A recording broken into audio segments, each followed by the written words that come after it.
Hey YouTube, this is Erica from Living Life in Rural Iowa, and I thought I would talk to you today about prepping and decluttering, and both of them are starting to be real passions of mine.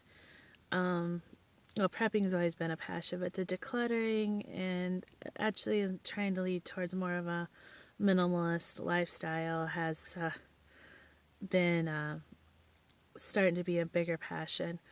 And I've encountered two different lines of thoughts on this, and one line of thought says, you know, if you're a prepper, you need to hold on to everything you have because you don't know if when and if you'll need it. And another line of thought says, if you have too much stuff, it's going to weigh you down. And if you need to leave home and you're wading through stuff trying to get what you need to leave, that it is going to hurt you to have all this stuff. And I understand both sides. I honestly don't disagree with either. I just feel like I have too much stuff. We have too much stuff. If you come to my house, there's just it's not a hoarder's paradise. It's a little bit messy. It's a little bit disorganized, but we don't have stuff just piled everywhere and whatnot. So, but I just been going through more and more things. Yesterday was a prime example. I went through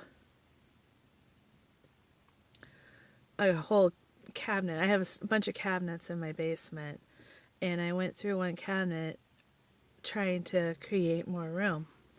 And in this cabinet, we have a tent, which I won't get rid of. We have stuff for a fish aquarium, which is not my place to get rid of. That is actually Rob's stuff. But then I had an old boombox from who knows when. And yeah, it still works, but it's not something I want to hold on to. I still have some tapes and CDs that, frankly, are going to hit the purging monster here pretty soon. But I got rid of that. I had a bunch of magazines in another cabinet that were for kids. And if you remember, back when we were younger, we used to have World Magazine and 321 Contact. And I loved those magazines. I actually held on to them just in case for some reason I needed to homeschool my kids. I had those as resources because there was some really neat experiments and things that I want to hold on to. But now I'm going to get rid of them because my youngest is way ahead of where those are, and he's actually too old for most of it. I had a couple of old vases and floral arrangement holders. I don't even remember everything I put in that box now.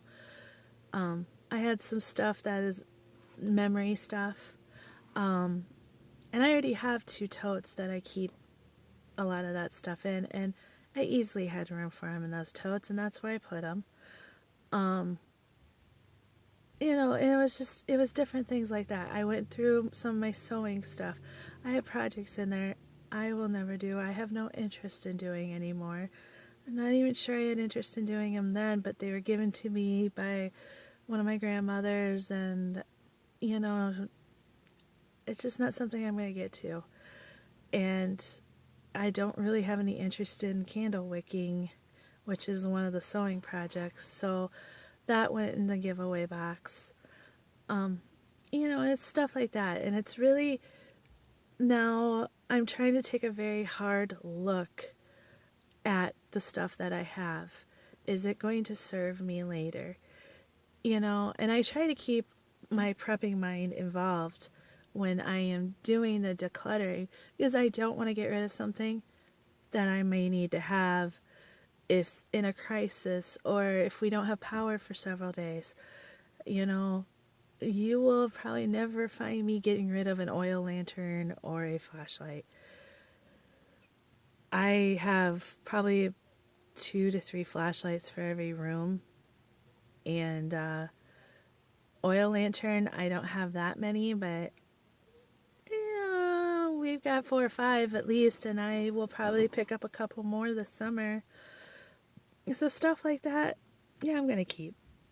You know, I didn't throw out. I went through my sewing stuff, but I did keep a lot of stuff because, you know, I still mend a lot of our own clothes. I still do cross stitch when I, have some time to sit down and sew. It's stuff like that. But I keep hearing in other YouTube videos, how does my stuff serve me? And to me, that sounded really selfish at first. But now I'm starting to understand. I have this stuff, and I love this stuff, but it's not doing anything for me. It's sitting there taking up room.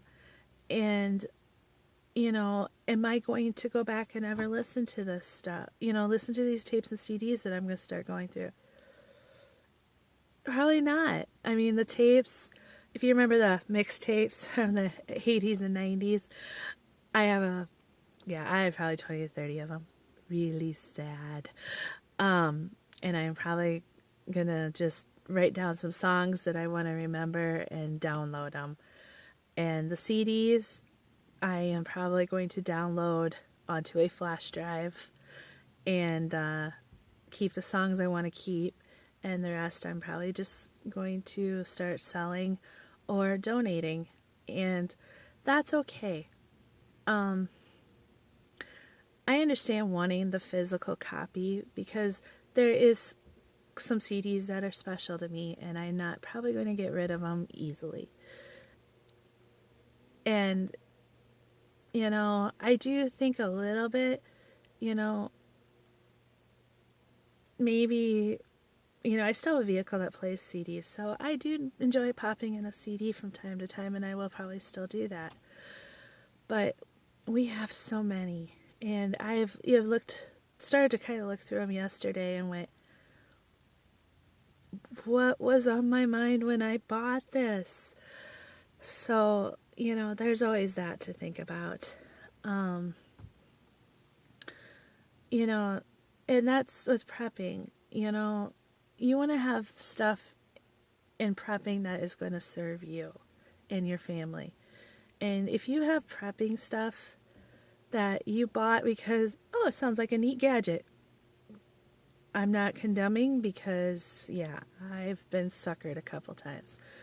That was a neat little gadget. I think I need it. And then you come to find out you tried to use it once or twice and you're thinking, this isn't even going to boil a cup of water.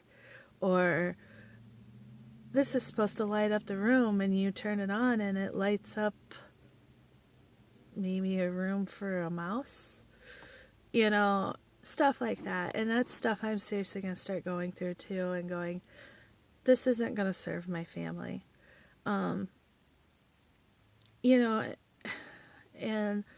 so that's where I'm at right now. Is I'm working on decluttering, but I'm also thinking about prepping, and having stuff in my home that's going to serve me for prepping, for homesteading, for a life of frugality, and holding on to stuff that is just taking up room, is creating more stuff to have to work around, have to get rid of maybe later in life, because you never know if you have to move or if you're going to have to bug out, or, you never know what life's going to throw at you. So, try to keep what you need on hand and maybe a few things you want, but keeping everything isn't going to serve you. It isn't serving me. And it's incredibly hard to let some stuff go, but I've actually been more surprised about how incredibly easy it has been to let stuff go. So let me know how you guys are doing. If you're doing this too, what you feel about prepping and decluttering and minimalism. I'd love to hear it down below in the comments. If you like this video, click the thumbs up.